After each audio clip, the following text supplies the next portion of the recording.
పిల్లలు పిల్లలు అంతా తెలంగాణ నడుస్తుంది. లైట్ రాక 40 రోజులు అవుతుంది. 2 నెలలు అవుతుంది. మొత్తం 2 రోజులు అసలు ఎవరు పట్టించుకోరు.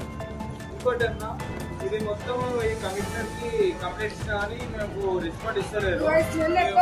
ఇంకోటి లైటింగ్ కట్టలేసిన మొన్న పిల్లలు పడుతుందని కట్టలేసి పెట్టినా లైటింగ్ కూడా అసలు వస్తలేదు గల్లీలలో మొత్తం.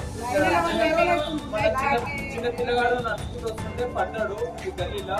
కొద్దిపాటికి మన గ్రామ పంచాయతీ కంప్లైంట్ ఇచ్చినా ఎవరు పట్టించుకుంటలేరు. ఇదంతా ఎవరు క్లియర్ చేస్తుంది ఏంటి? ఏదో కూడా ఫోన్ చేసినా కాల్ లిఫ్ట్ చేస్తలేరు.